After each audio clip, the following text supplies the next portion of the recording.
Hi,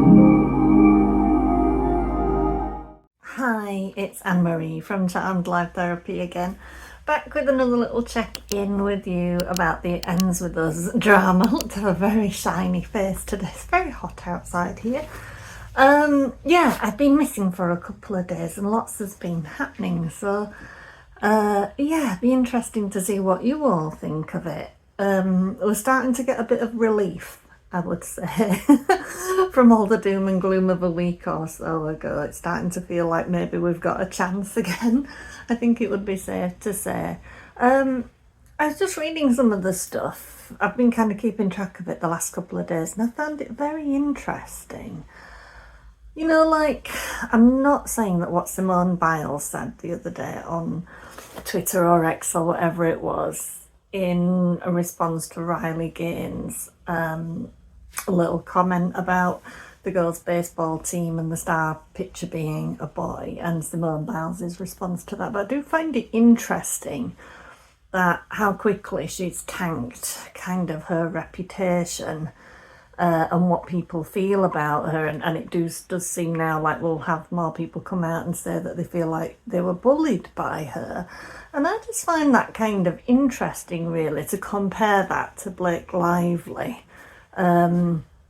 Because I guess Simone Biles, I mean, she's become a star, but in a way it's kind of seems to me the difference between having the kind of support Blake has behind her and the wealthy husband and the Hollywood power and all of the rest of it, that she kind of gets away with all of the things that she said, and Simone Biles kind of makes a misguided comment, and literally she's kind of detonating her legacy. I mean, the bullying aspect does not surprise me. I would imagine that in sports it's quite a common thing, not that I'm advocating for that at all, but I do find it interesting to look at how she's being treated compared to how Blake Lively's being treated, and the discrepancy between the two.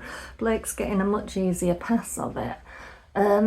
But yeah, the last few days, so we kind of had some wins, haven't we? And we've got Kevin Fritz on the case, who seems to be doing a very good job of writing some good letters.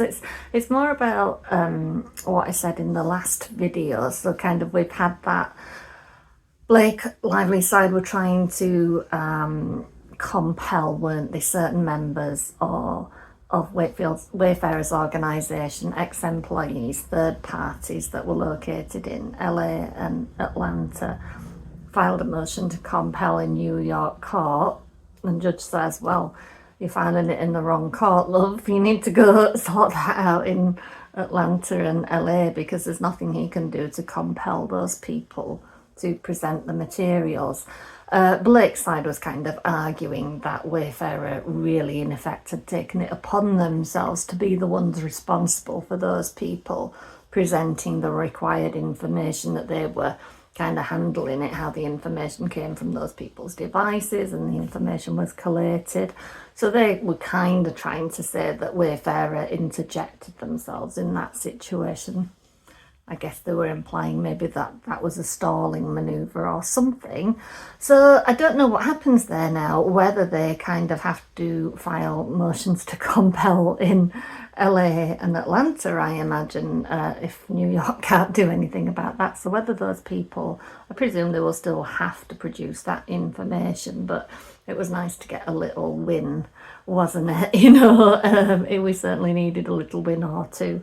But yeah, the other thing that's going on is now, it's kind of also what I said before, when everything kind of first hit the fan last week or so, when Justin's case was what appeared to be decimated. I did say at that point, it's quite interesting really, because what might happen is his point of view might actually work better as a defence than it does as an attack, because what we're seeing now is clear evidence that Blake does not want to provide anything. It started a while ago, but it became clear when she didn't want to provide any medical evidence. She didn't want to give over that permission for them to seek out medical records, and now we're seeing more and more just how little she actually wants to pass over, because so far today all that she has handed over to Wayfair is what came through that Van Sham subpoena.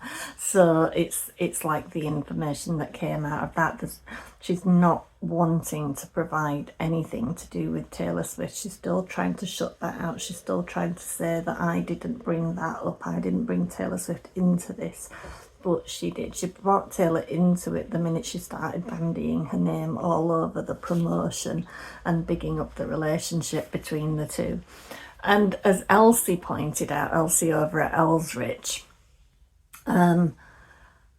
Blake was very much absentee from the production of It Ends With Us, when she should have been during that December, is it 2023, when she should have been filming. And she kind of took liberties with where she worked. Was she in London? She was off seeing Beyonce, wasn't she? And Taylor Swift was there for the opening of the tour movie of Beyonce's Renaissance tour.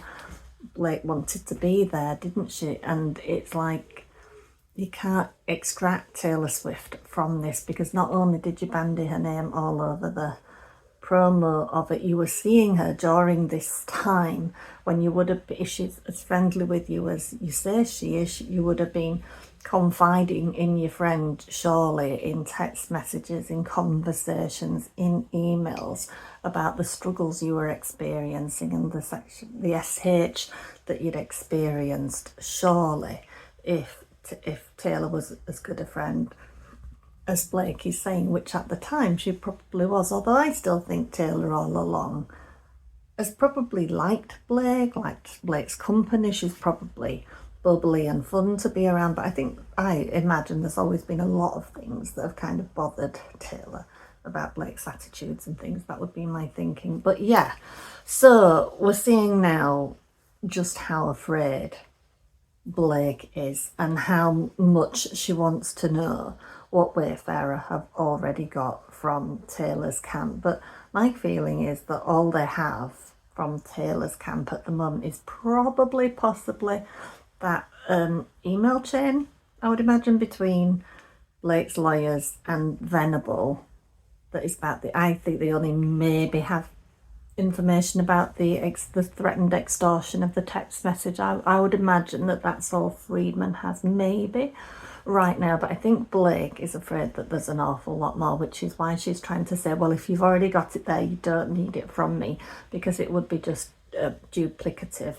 That's the right way of saying it. So that's what she's trying to say, whereas obviously Friedman's side are saying, no, actually, we don't have that. We want what you've got. It's our right to have what you've got. You can't just get away with not telling us anything, basically.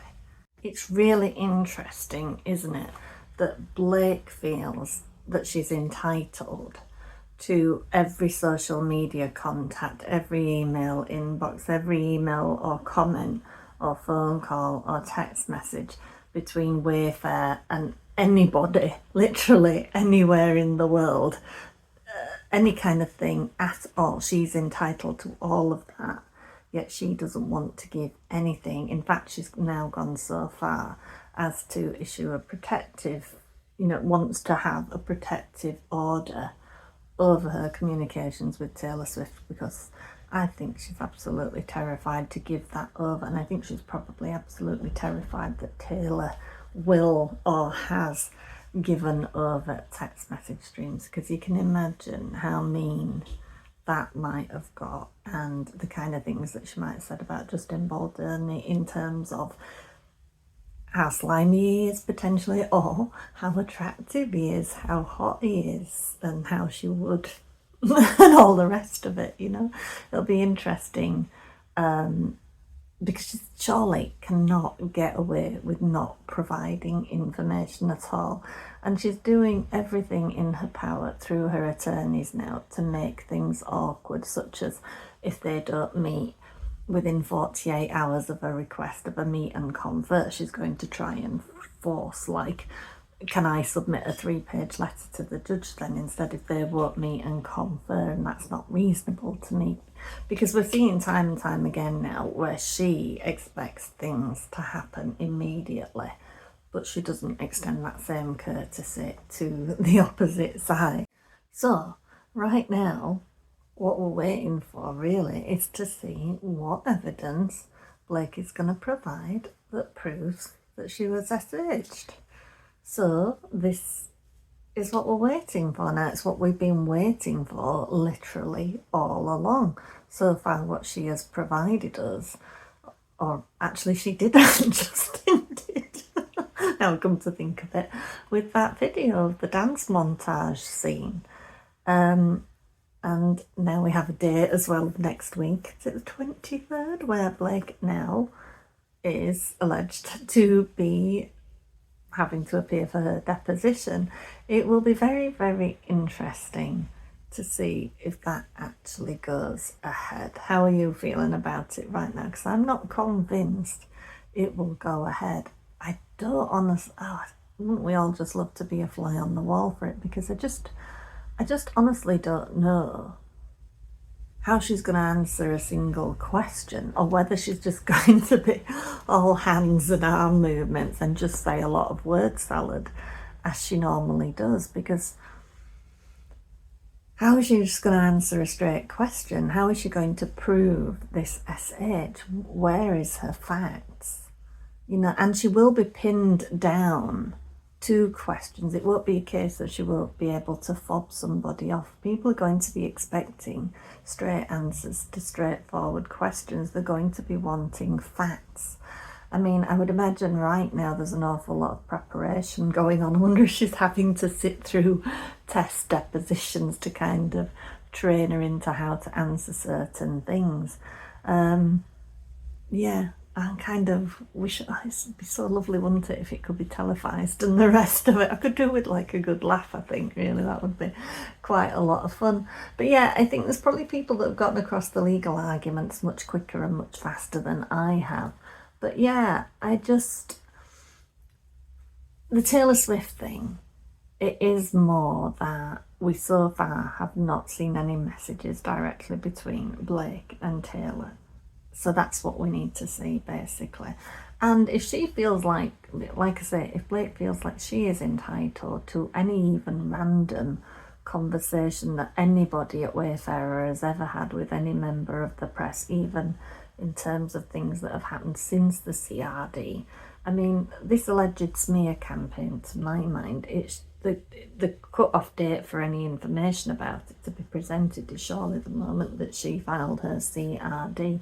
What's the point of having an alleged untraceable smear campaign after she filed that lawsuit and started this whole process? And I loved the fact that Tag gave a one-word response when asked about these mysterious email inboxes and draft folders and things like that, and the answer to how many did they have and what and where and how, and the answer was just none. That one-word answer, none. And Blake's side not seeming to be able to understand that what does none mean? Well, to the likes of you and I, none generally means none. It didn't happen. I can't prove a negative. There is nothing that I have that's going to prove that there wasn't none. Kind of thing. Oh, I don't know. I'm getting my head all backwards about it the minute I think I've got something to say. I forget all about it. So while Blake can't answer a single question, basically, or provide any information, she meanwhile wants to subpoena Brian Friedman, and and actually, literally, I've lost track of where I saw that subpoena, but I'm pretty sure it said that they wanted access to the offices too, so she must want to go through the filing cabinets and the rest of it and have a good old mooch around, which is kind of incredible, isn't it? She's still looking for a case, basically. That's what we're seeing more and more, and I guess that's kind of why some people weren't entirely disheartened when Justin's case seemed to fall apart, because what they were forgetting was that Blake still had to prove that she had a case. and we're not seeing so far that she can do that, and that's why she's still scurrying around trying to do these things. And I just loved that letter that came through the other day from Kevin Fritz, where he brought in this garden variety emotional distress that she'll be now looking for compensation from.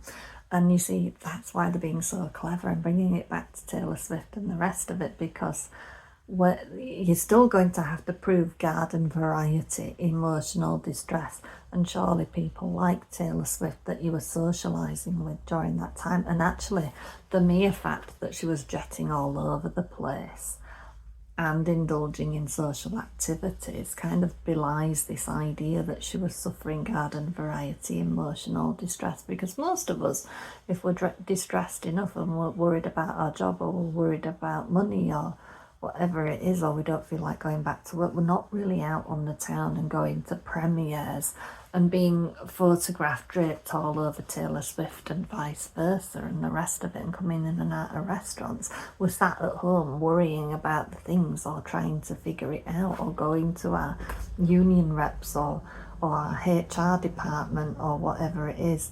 We're not, for most of us, we're kind of not delaying the production of a movie and certain things like that while we go off and socialise or go to a Taylor Swift concert or the rest of it.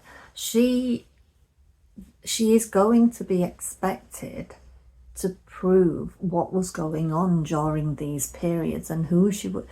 If she's not, this is the thing, this is the big mistake she's made in a way, by not having the balls to release her medical permission to her medical records, because now she literally have to prove through people she's interacted with what the problem was and how it was affecting her.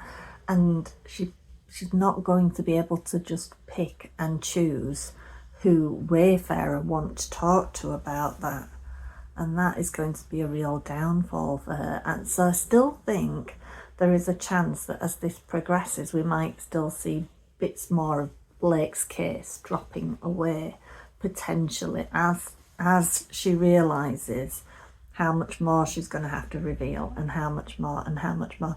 Up to now, she's not being pinned down to anything, if you like. There's been leeway. She's hitting that point now where she's going to be asked to account for herself, and she's going to have to be able to prove it. And we're seeing evidence that she's still looking to everybody else to find a kind of claim, even so far as to subpoena the opposing counsel, because she wants to know what they have. She needs to know what they have, because she's scared to death of being hit by something that she can't prepare for, that she can't rehearse for, that she can't prepare a speech for, like a script or anything like that. She's hitting that point now where it's not all fun and games, where you can't just sit there and say, I'm an advocate for women and girls and I don't have to answer these things, I don't have to provide information, I just get my own way.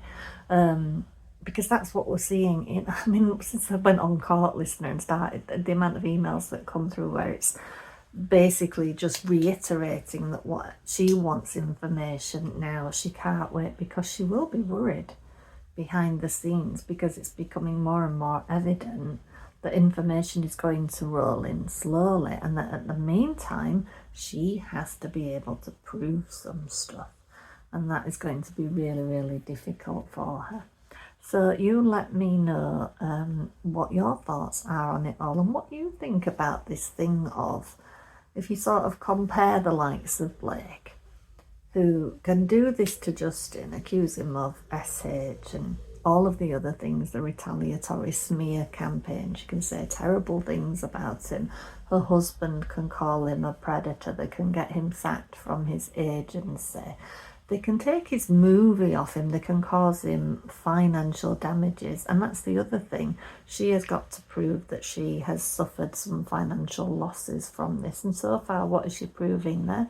She's still bragging about Blake brown hair. She's still putting out new varieties of Betty Buzz. She's not slowing down operations, whereas what's Justin doing? He's very quiet and he's just over in Hawaii. She's not changed her lifestyle one bit. She's still showing up at launches and parties and celebrations and the rest of it. But yeah, that oh yeah, sorry I'm having more breaks today. I generally try to do these in one go, but when I'm not in my own home and there's lots of dogs and I'm just trying to concentrate, it's really hard.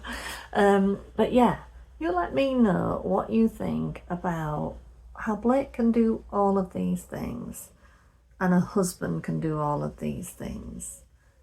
Yet Simone Biles can make a, not taking away from what she's done and that it wasn't right, but she can make one comment like that, one misplaced comment, and tank her whole life. Is it the fact that it's transgender related and that's why it's not more popular, not more acceptable, whatever the rest of it? Meanwhile, you have Blake, who, you know, to all intents and purposes, to any outsider, looks like she's living the life of Riley, meanwhile tanking somebody else's life. And there's still really not enough buzz about Justin, really, about what is good about him, about the good aspects of him and all of that. There's still none of that, really. You know, nobody's come out in support of him like the kind of support that Riley Gaines has had. I mean, they've got us on the internet and stuff, but we could still do with some more of his peers coming out, really, and saying and bigging him up and the rest of it. And just before I forget, that was just the other thing as well, is some of these things, these interrogatories that they're still chasing. I don't know how that will work now, because some of those, that's one of the oppositions that Friedman's side has got on the go, is that a lot of the interrogatories they asked for about information, I think it's mostly related to Melissa, Nathan and Tag, they were actually requested by Ryan. So they need to kind of get on with that, I guess, and change it if that's at all possible to change, because right now they were still trying to get information from things that are outdated now because Ryan's not part of the case. So there has been all sorts going on. You've got to admit we've been given some opportunities to be a bit more cheery about it all. I think we all feel a little bit better this week than we did the last week or so. But yeah, you just tell me your comments and let me know what you think in the comments below. And please do always check out my description boxes. I'm sorry it's been a bitty video today. I've been trying to do it for a few days and I just haven't had a clear run. I've been at a funeral today, so it's been a very mixed up day. So I'm just doing my best to keep across things, but I'm aware I'm not as fast as everybody else. But yeah, I want to hear your thoughts, but do always read in my description box, because there is always my free links in there as well, and free resources about emotional health mainly, and how you can book time with me if you want to talk about hypnotherapy treatment. Please do like, subscribe, share if you can, and I will see you later. Bye bye.